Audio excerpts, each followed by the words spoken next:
This is what I'm feeling like. Da, da, da, da. Let me tell you what I'm feeling like. Da, da, da, da. Yo, what up though, people? I'd like to welcome you back to the Keep It a C No podcast. As always, I am your boy Brown. To the left of me, we got Vito. Vito, what up though? Same old, same old. How's the Niners doing in free agency? Oh, yeah, I just was over there, getting them ready for the mini camps and all that. Okay. Any moves under the... Yeah, they probably hire me as their next coordinator. You know how shit go. Okay. Shout out to that. Shout out to everybody that's tuned in. This your first time tuning in. Salute to you. Do us a favor. Please hit the sub button, like button. Make sure you hit the bell so you can stay notified when we drop new content. If you're watching on a cell phone, please hit the hype button. And share this with a friend so we can all talk that talk together. Let's start it off. Vito, we have been so ahead of our time on this podcast. It's a lot of stuff that's been trending in the last week or two that we talked about maybe a year or two ago. So shout out to that for us being so ahead of time. But let's talk bad boy records, bad boy everything. And we not talking about Diddy and the baby oil pause. Now, recently, a clip from Math Hoffa's podcast has went viral about Jadakiss, and they're saying basically Jadakiss is a top 10 top 10 rapper all time, but he doesn't have a classic album. What's your thoughts on that though, Vito? Because I know you're a Jadakiss guy. I ain't mad at that statement. Because at the end of the day, if they got him top 5 dead or alive, it don't even matter if he got a classic album. Okay. Yeah, well, like I said, we've been ahead of our time. Like, I think that was one of the topics that we talked about. I felt strongly that he didn't have a classic album. I do think the Kiss of Death album may be the closest album to me of being a classic. I mean, it falls short by a little bit, but to me, that's his best work. But part of the other conversation that we had, Vito, and I still hear you saying the top 5 dead or alive. Now, is that top 5 rapper dead or alive or top 5 artists? What do you say? What's the difference? The difference is, I believe if we just talking about rapping, like bars and putting slick words together, I believe Jadakiss is top 5 or top 10. You said, what's it matter? I don't think you can be a top artist without not even a classic, but I don't think Jadakiss albums match. Like, how you ever gonna rate it in stars? I don't think it matches where we put him at with the bars. If you get that, like, I don't think he has a top 5, top 10, even a top 15 album of all time. Bars, yeah, he got bars, but my 2 knocks on Jadakiss that I said would keep him out of my top 10 is that he doesn't have a classic album and he only raps one tempo. If you put on a beat that's more than 90 BPMs per minute, you're not getting Jadakiss on the track. Last time we talked, Vito, it's been 1-2 years, Vito, that we've been waiting for you to come back with a track with Jadakiss rapping at a different tempo. And you said you haven't found it? Nah, but I'm sure if it's out there, somebody out there could find it. Please, people, because in the last week or two on every one of these sites that have posted the Jada No Classic thing, I've said the same thing. Can anybody find me a verse where Jadakiss is rapping more than 90 BPMs? I have not got a reply yet, so we'll do it this way. If anybody knows a track, a 16, I don't care how many bars it is, you got Jadakiss on there, right? And the BPM is more than 90, because I know, not let's not say the BPM, because I have heard him on faster beats, but he's still going to give you that 80 to 90 BPM flow. Mm-hmm. You know what I mean? Because I think it was it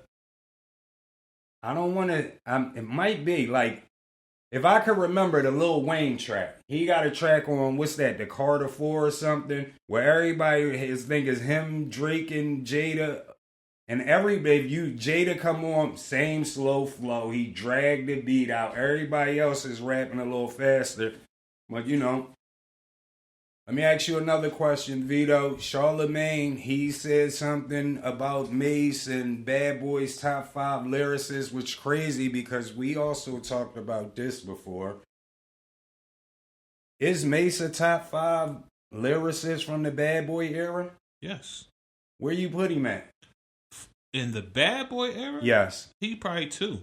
Exactly. I agree with you, Vito, because I'm like, Jadakiss and Styles and them became nice. Yeah. They got nice late 90s, but them early Bad Boy days, like, I don't know if it was because Puff was trying to make them something that they wasn't. Different image. Yeah. But like, I even had to go back and listen to all the freestyles with Mase and the Lox on it. On them freestyles, you could hear the potential. Mm-hmm. Oh, Jada gonna be nice. Oh, Styles gonna be, even Sheik, you could hear the potential in them guys. But I just think they wasn't over Mase. I think Mase had both. Like, he can really, if he wanted to give you bars, he could give you bars, and then he just went commercial effortlessly. I mean, on Niggas for Starters, Mase got the best verse, and they're all on there. Exactly. Now, I did hear Charlemagne say that he said Sheik Luch had the best verse on Niggas Done Started something. Man, Charlemagne don't know what the fuck he be talking about sometimes. When it come to rap. Yeah. I think he just be pushing buttons and all that. Yeah, because I heard him say, I remember him saying, it had something to do with Mobb Deep, and he was saying how Prodigy in this certain period of time, he was the best at what he was doing. And I don't know what he talking about or what era, what time it was, but Prodigy was never the best in any aspect of rap to me. And even I seen another John where he says Tupac wasn't top 5. Oh yeah, so I don't know if he's a troll or not. Like, he gotta be. All I know is Charlemagne came from Wendy Williams, working with Wendy Williams, and maybe he just wants to go viral by saying crazy stuff. But I've been seeing a lot of posts with Biggie lately. You know, I get in the music groups and I go crazy back and forth. Vito, I've already had this conversation with you. I don't know if you've changed your mind. Listen, Biggie, when it comes to rhyming, he can flow on a beat. He was very creative, great storytelling, flows on the beat extremely well. But as far as like just lyricists, I will say it again, I don't think Biggie was a lyricist. He just knew how to put dope words together, and he knew how to flow on the beat. He knew how to pick his beats. He knew how to do stuff like that. But am I wrong? Because a lot of people saying I'm wrong. Yeah. Am I wrong for why? What makes him wrong? What makes him a lyricist? What makes anybody a lyricist? To start there. Well, I mean, it's a definition for a lyricist. Who is a lyricist? But come on, man. You gonna say I'm biased? No, go ahead. Besides your bias and Nas, lyricists like Chris, like who?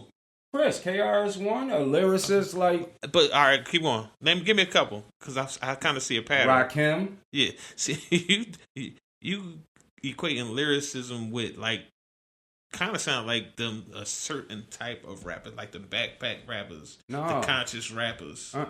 Yeah, that's what it sounds like to me. To me, I think, listen, we've had the conversation, and I told you the way Biggie rhymed, respectfully, I don't mean no disrespect like this, but was Cat in a Hat bar.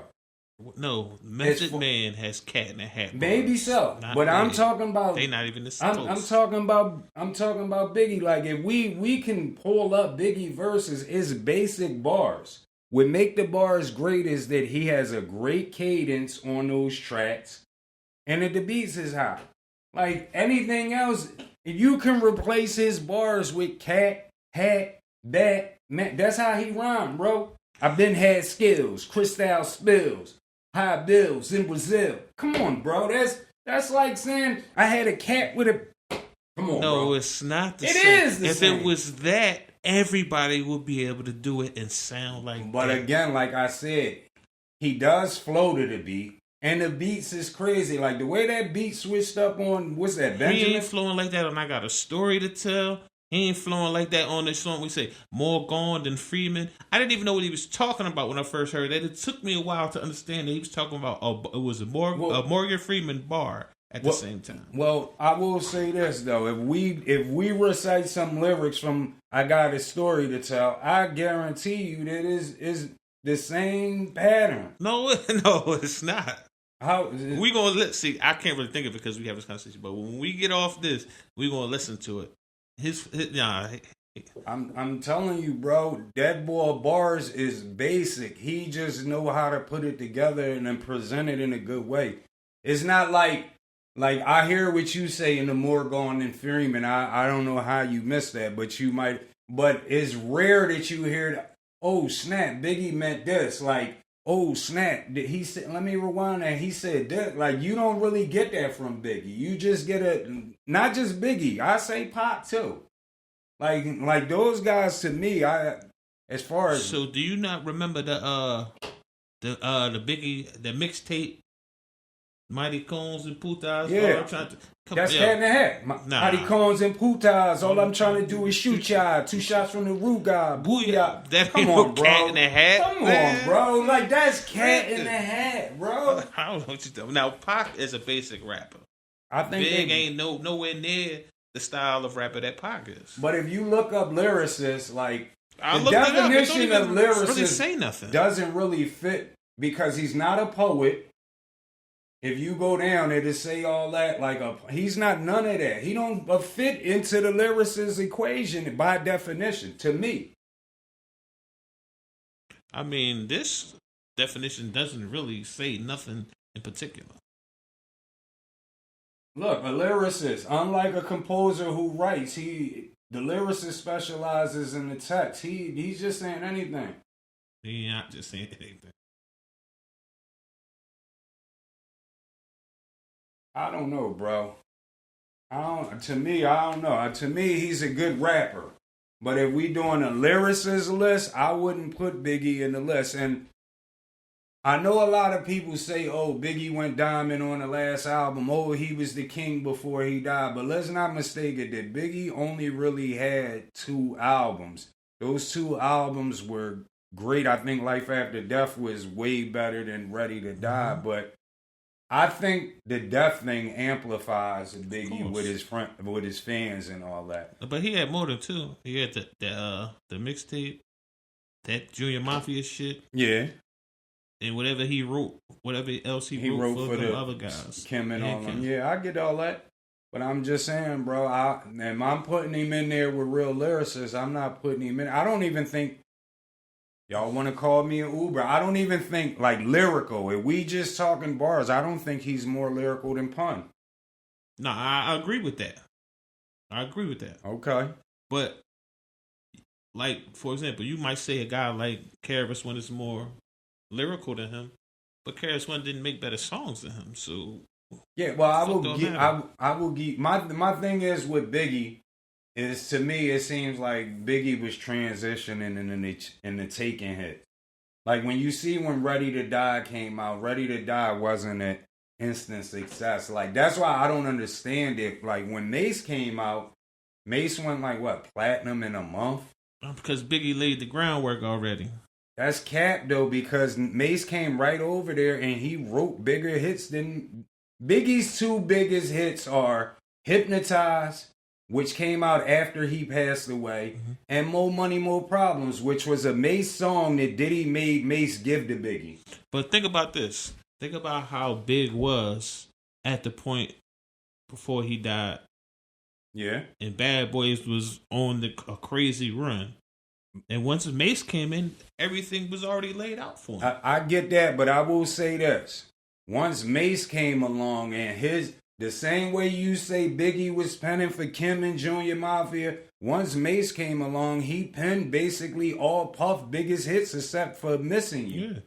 So what I'm saying is, not only could Mase give you the bars, but he was more into knowing how to make hits. Then I think Biggie was chasing his. I think Mase that's all Puff, man. That ain't Mase. Mase was, that's cat because Mase was Murder Mase. He said that P Diddy made me changed crazy. his name. But if you listen to these interviews, and none have yet to be refuted by producers or anything, Mase was the one coming to the studio with the idea to sample the beats. What beats the sample, the hooks, everything like that. I don't believe Mase. that. That wasn't Puff. Because Puff was doing that for Big, and Mase wasn't even around yet. That's what I'm saying. To me, they were trying to get Big to chase a hit. To me, Mase already, it was natural to him. That it was more money, natural. more problems, all that type of stuff, all the juicy and all that. That's all Puff was into.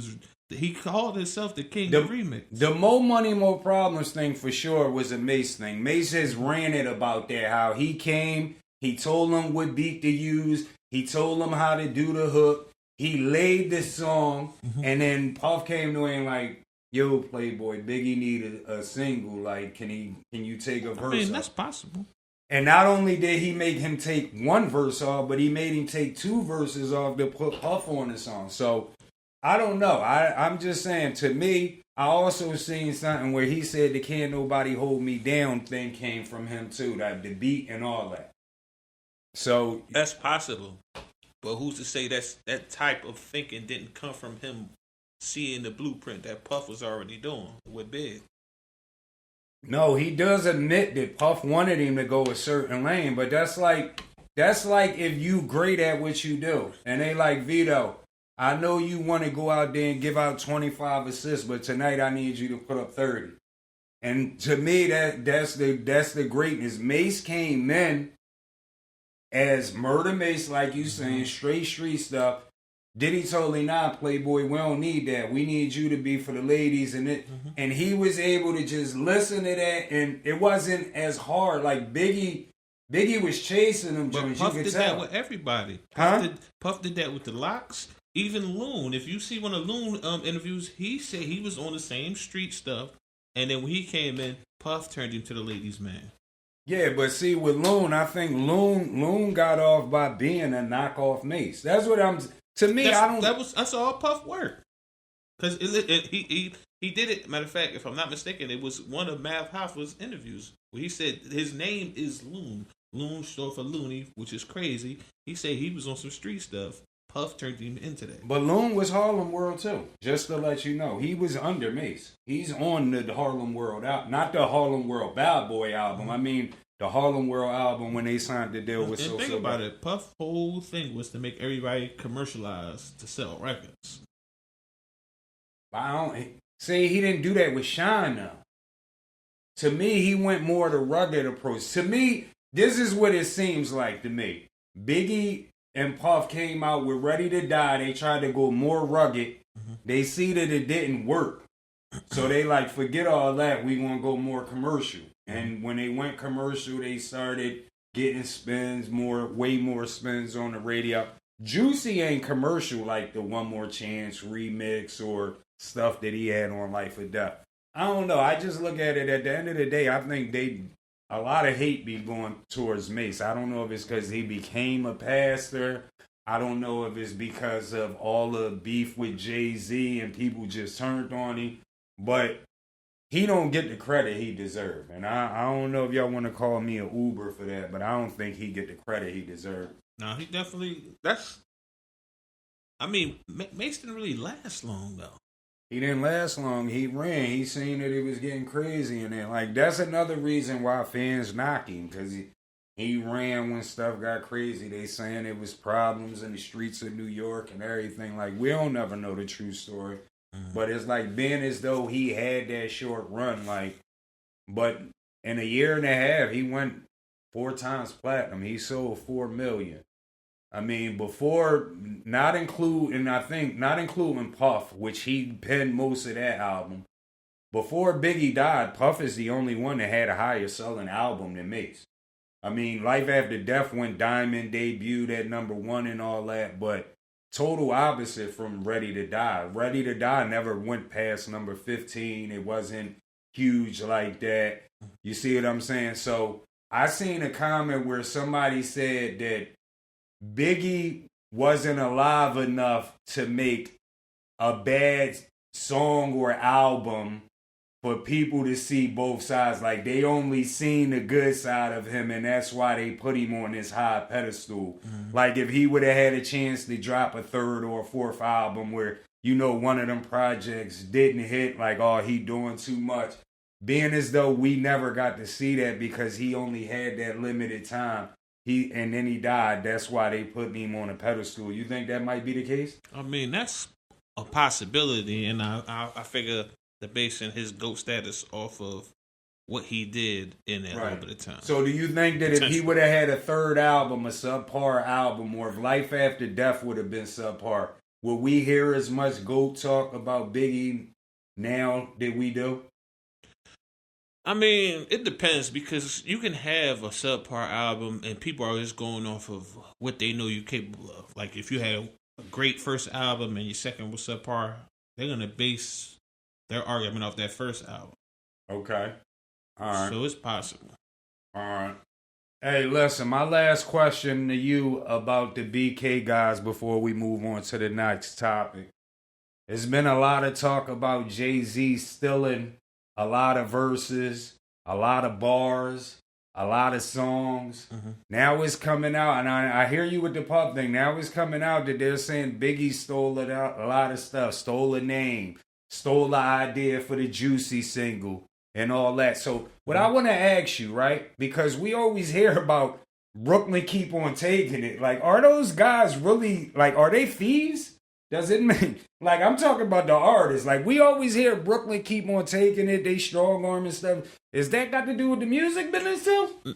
Hell yeah, as far as taking, but as far as the Jay-Z taking shit, if he's taking shit, he's directly taking shit. But that big shit, I think that might have came from Puff. You think Puff might? Yeah, I'm with you on that one.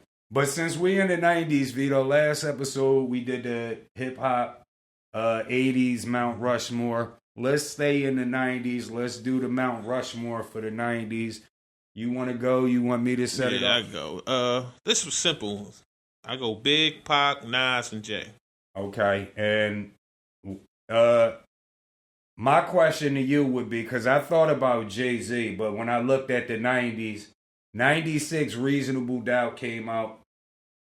Hip-hop fans loved it. It wasn't successful as it's supposed to have been. 97, he came out with Streets is Watching in Volume 1. You know, we've had our go back and forth about that. And then, boom, 98, finally, Volume 2 dropped.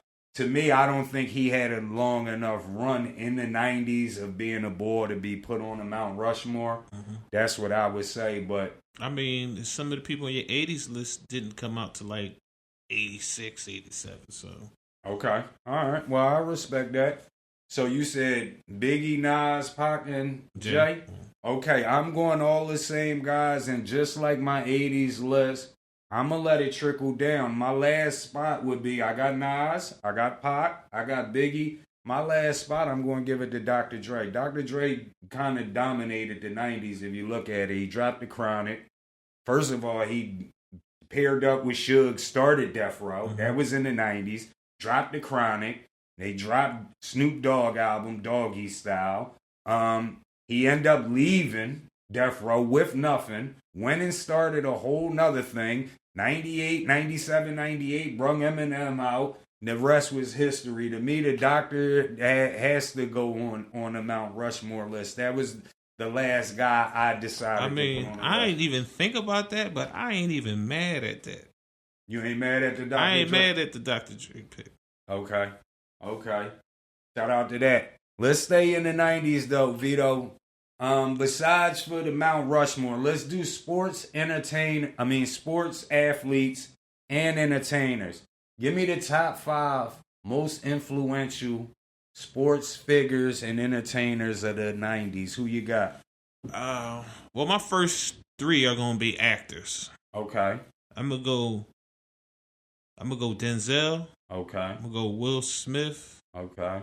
And I'm gonna go lost between Samuel L. Jackson and Morgan Freeman. Who was more popping in the 90s? I'm gonna go Samuel. Okay. And the top 2 sports figures, I'm gonna go Shaq and I'm gonna go Mike. In the 90s? Yeah. All right, shout out to that. You want to explain any of them why? I mean, we already know Mike situation Exactly. with Mike, but I'm gonna go Shaq because you didn't see too many big men move like that. Shaq was a big personality. Right. Shaq, he came into the sneaker game, and Shaq was one of the I ain't gonna say the first to get the big contract, but he was one of the first big men to get a real big contract, especially when he slid over to the Lakers. It was all over. Right. And as far as the actors, you know, big money, especially for the black actors. Okay. They was like the top highest paid actors at the time for as far as black actors. And Will Smith was just highest paid period, like getting 20-25 million a movie. Right. All right, shout out to that. And Will Smith had Summertime in the 90s too. Yeah. So shout out to that. I didn't even go no actors. I just went all sports figures and entertainers. Number 5, I gotta split mine for the simple fact that I think Jerry Rice, being as though he was the greatest wide receiver and throughout the 90s, most kids that played football wanted to be Jerry Rice. As far as outside of football and kids wanting to be Jerry Rice, I don't remember did he have a sneaker? I don't remember none of that. At the time, no, but he does have some sneakers out.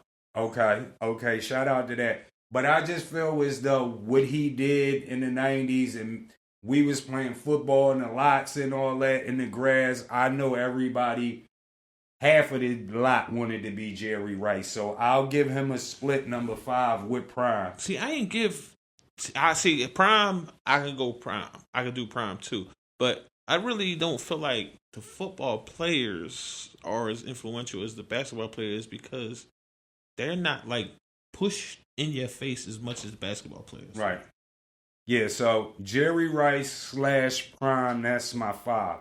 Number 4, I'm glad you said that because I was going to just say Jalen Rose, but I'm going to say the Fab Five as a whole. The Fab Five, like, just look at the influence they had. They were playing college basketball. They took NBA players and everybody out of the John Stockton shorts. Mm-hmm. They had everybody wearing baggy shorts. They had black socks. People started getting bald heads. Jalen is like a common name today. It comes from Jalen Rose. Like, I mean, come on. It don't get more influential than that. And he wasn't even the best player on the team. Yeah. So, you know, you got it. And another thing, they didn't win. It was a lot of stuff with them. But as far as influence, like for college players that have influence on the NBA, I just think that alone is huge. Pause. So I'm going to go him. Vito, while I say you wrong about the football players, my number 3 is the perfect example, Barry Sanders. I think Barry Sanders is the only player in a sports league, any league, that 90% of the people, even the younger people these days, are going to say he's a GOAT and he never won a ring. He's the only... You can't name another sport where a dude is considered a GOAT and he never won a ring. It's only Barry. Everybody, what did you hear back in Barry? You even started hearing dudes say Barry on the basketball court after they slice you. But there's more influential basketball players that are not even in the top 5 or top 10 in basketball being influential that people will know over Barry Sanders. I think everybody knows Barry Sanders. Everybody don't know Barry Sanders. If you ever see, and I've never seen a running back, like when they do them rapid fire Jones, I've never seen a Joan where it's a regular player or a former football player. I've never seen nobody pick anybody over Barry Sanders. Nah. And if I'm wrong, somebody please point me to the video. Listen, multiple reasons. For one, like I said, you very rarely see a football player's face. For one. For two, you know, back then, them games wasn't streaming like they are now. Right. And he played in Detroit. And Detroit when he was there, they were only good probably 2 years. Yeah. And that's why people give Barry Sanders the GOAT status. There are people way less, not as half as good as him, that are more known than him. Like who? Bo Jackson only played, how many years? Yeah, Barry played 10. More people know Bo Jackson than Barry. Nah, I don't know about that. I don't know. Let's ask the people. Bo Jackson got the sneakers. Barry has sneakers too. And how many people you ever seen wear? I have. Yeah. How many people are buying them today? I got a pair of Bo Jacksons now. Oh, I don't know if they still re-release them. That's a good thing. You might want to look that up. I don't know if they still re-release them. But, I mean, Bo Jackson's, we wore Bo Jackson's more than Bo Jackson because where was he? Like, he was real quick in the league. I don't know. But let me go number 2. Number 2, we got to put Michael Jackson in there. I ain't even thinking Michael about Jackson, they said, was still the most popular person in the 90s, even though he didn't have all the music. Like, I hear people, like, I just had a go back and forth on a post where somebody said that we got to give Drake more credit. Like, he's in Michael Jackson's strategy. No, he's not. Nobody is. Nobody. Listen, bro. And I'm upset I forgot about Michael Jackson. Michael Jackson had grown people fainting. Listen. Michael Jackson has made more money today. Yeah. And he's been dead how many years? Right. Than Facts. Everybody in the industry has made, and they're alive. Facts. So, yeah, I got Michael Jackson, too. One, I'm going Jordan. Jordan, he made the game global. He's the reason why we got all these international players. You talking about sneakers. His sneakers still the top sneaker. After what? I mean, he going on 40-something years in the sneaker game? Oh, can you? I don't know if I could put Jordan over Jackson. Only reason why I put Jordan, I'm glad you said that. The only reason why I put Jordan over Jackson is because I think Jackson was more influential during the Thriller days. Yeah. So I don't know. Jordan just dominated the 90s, bro. He just dominated. He was everywhere. They even started showing the minor league baseball games because he got on the baseball team. And that I Want to Be Like Mike campaign was everywhere. Yeah. That McDonald's shit, the commercial with him and Bird and all that. Yeah, off the backboard, off the score. Yeah. So I think Mike is definitely, when we talk the 90s, he was the most influential of all. You got any? Can you think of any any added bonus players we can put in there or entertainers? I mean, Barkley. I was thinking Barkley. You said Shaq. I was thinking Penny, and I was thinking more Penny because he was really the only one that had a top sneaker that was going back. But you know what kind of put Penny on the back burner? He was quiet. He wasn't out there. He didn't put himself out there like Shaq did. Yeah. Another one I was going to ask you about, I know we don't watch hockey, but what about Wayne Gretzky? Yeah. He was that guy back then. Ken Griffey Jr.? Yeah, Ken Griffey. I had a couple pair of Ken Griffey. I did too. Ken Griffey Jr., a part of my life in the 90s, Ken Griffey Jr. made me wanted to play baseball. Only reason why I quit playing baseball because after about 3-4 months, I couldn't hit the ball. Oh, I couldn't hit home runs and I couldn't be dominant in baseball, so I quit. You know what's crazy? If you think about it, you can still be dominant in baseball without hitting home runs, though. I couldn't hit the ball at all, bro. Man, that was my problem. That's why I ain't playing. I shouted Griffey out, but Ken Griffey in the 90s had me trying to play baseball. It just didn't work out for me. One more thing, Vito. I was watching the Timberwolves game lately. Well, no, I wasn't even watching the game. I was watching highlights of the game. And I've seen somebody say that Anthony Edwards has already passed Kevin Garnett as the greatest Timberwolf ever. Do you agree with that? Keep it a C note. No, not at all. Why not? He ain't done enough. Okay. KG name is like here. Right. Anthony Edwards is still building his name. Okay. But as far as Minnesota, because Kevin Garnett, I mean, did he? I know he didn't have a lot of winning success there. I know the one time he went to the conference finals, maybe the year he won the MVP, like 03, 04. But and has already been to 2 conference finals. He don't got no MVPs yet. So I was kind of torn, like, he is getting busy, but KG had years in it getting busy. Yeah, and KG ain't win Defensive Player of the Year in Minnesota, but he does have one in Boston. Yeah, in Boston is all right. So he just in Minnesota, the only thing he really has over Ant. I mean, I know he got stats because he played longer in Minnesota, but the only thing he has over him is the MVP. I mean, KG played in a better era of basketball. Yeah. More competition, in my opinion. No, I get that. But what I'm saying is, as far as accolades, besides the points and stuff, the only thing he got over him right now is the MVP because Ant got more conference finals appearances. Ant might got more wins. No, not yet. He shouldn't have more wins than him. But yeah, I don't know, Vito. I wouldn't say he passed KG yet because KG was a problem in Minnesota all them years. Shoot, I don't even know. Now that I'm thinking about it, Vito, has he passed Kevin Love? Kevin Love was a double-double machine over there with nobody. I mean, as far as stats, no. But as far as impact and all that, I'd say he passed Kevin Love. He passed Kevin Love, so KG is the only one he hasn't. Because KG is the GOAT of Timberwolves, right? All right. So, yeah, I don't know. What's your thoughts on it, people? Has Anthony Edwards passed Kevin Garnett as the greatest Timberwolf? Yes, no, keep it a C note. Before we get out of here, Vito, how we touched on it, pause briefly in the opening. How you feeling about free agency, though? I know your team hasn't really done too much, but how you feeling about the rest of the move the league is making? I mean, if I see Maxx Crosby, we gonna have a problem because you're supposed to come to the 49ers. But other than that, even with us, I talked when we was talking, Vito, and I was like, I don't want Maxx Crosby. I think we need to focus on our secondary because that's where our holes is at. But I'm looking at a lot of these other teams like the Eagles, the Ravens, like teams that had shaky offenses and you going out there and grabbing defensive pieces, and I'm like, well, that don't make no sense. I mean, it does.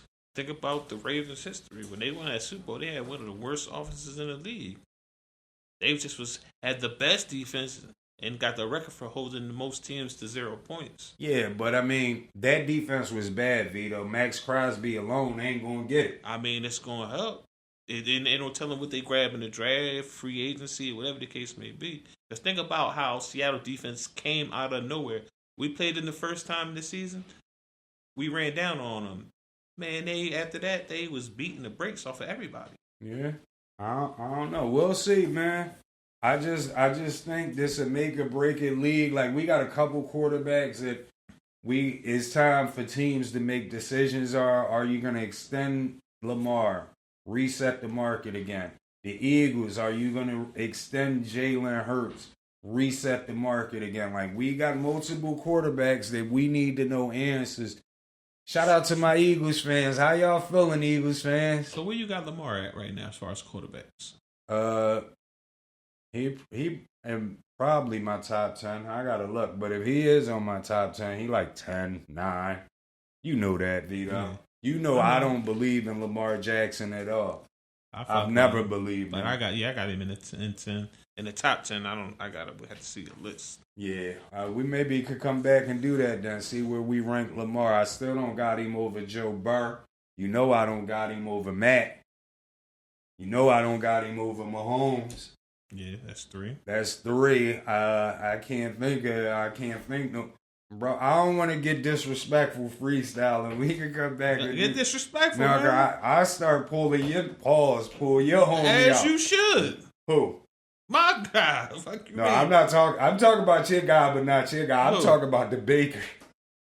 Remember when you had Baker Mayfield? I ain't gonna lie. Baker been fucking balling, and as of right now, like we ain't talking about the career, but as of now, I wouldn't even be mad at a Baker pull. Oh, all right, yeah. So, we might got to come back and do that. I know people probably, but I know who won't go over Lamar. I'm still not.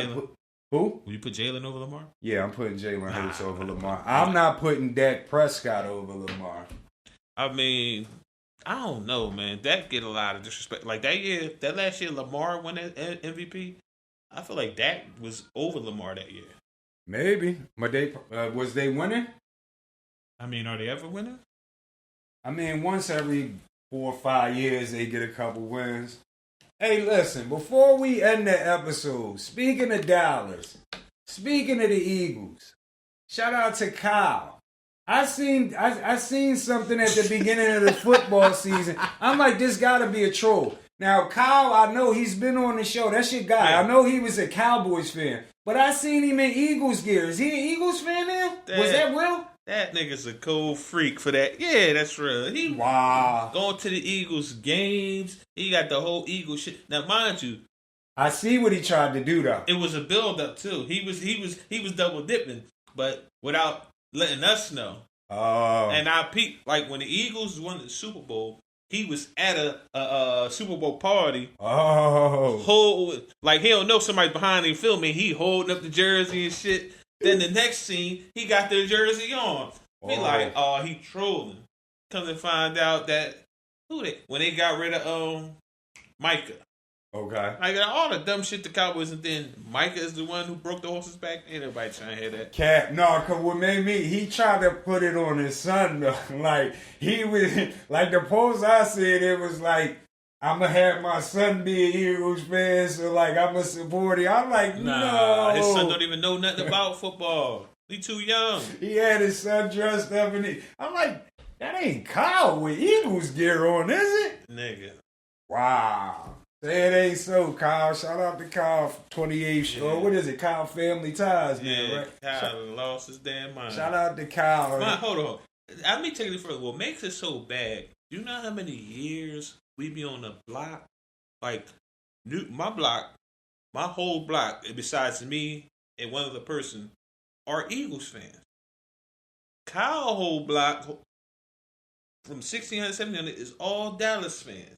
You know how many years they've been out there going at it for him to switch sides? And then I told him, I said, yo, since you made that move, watch the Eagles don't win shit. Yeah, that's usually how it happens. That's usually how it happens. Cause I got my young boy. My young boy not really into football, but the season, not this season, but the season before when they start winning, this nigga bust out with a Saquon jersey. He bust out with an Eagles hoodie.